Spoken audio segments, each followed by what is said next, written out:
ndax ñëpp xam nañ ne Pikine Jëf Jëf chaque fin d'année dafay organiser li ñuy wax les 72 heures de Pikine ci biir 72 heures de Pikine yooyu dafa am thématique bu am solo bu ñu développé woon boo xam ne mi ngi jëmoon ci entrepreneuriat des jeunes et des femmes fonds bu am solo ñëw Pikine waxtaan ci ak ñun ñu gis ne loolu kat am na solo te bokk na ci liy suqali développement Pikine moo tax tey jii ginnaaw bi ñu lëkkaloo ak WONEP ci contexte bii nga xam ne ñëpp ngi xaar jeunes yi ak femmes yi ñu indi ay réponses à travers des projets jëmale ko ci DER ñu ne kon nañ organiser formation bi. sunu organisation mu ngi tudd WONEP ñun donc dañuy yëngu ci lépp luy utum jàmm ci réew.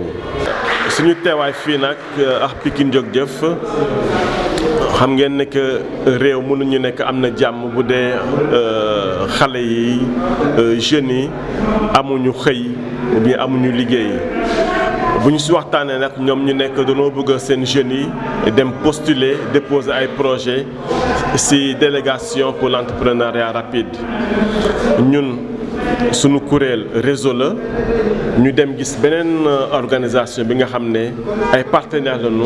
ñoom mën nañu former jeunes yi ci gestion des projets montage de projets ñu woo leen ñu ñëw joxe formation bi fii. suñu plan d'action mi ngi tourner autour de 4 axes bi ci njëkk mooy axe bi nga xamante ne moo vise renforcement de capacité lépp lu jëm ci wàllu formation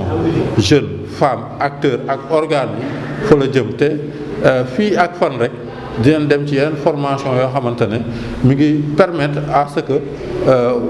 acteurs u Pikine Jëf Jëf yëpp mobiliser wu autour du développement local. loolu li ñu ci jublu nag mooy opportunité yi nga xamante ne am na ci biir terroir Pikine ñu maîtriser ko mun a porter ay projet de développement yu durable yoo xamante ne dina gunge le développement de Pikine.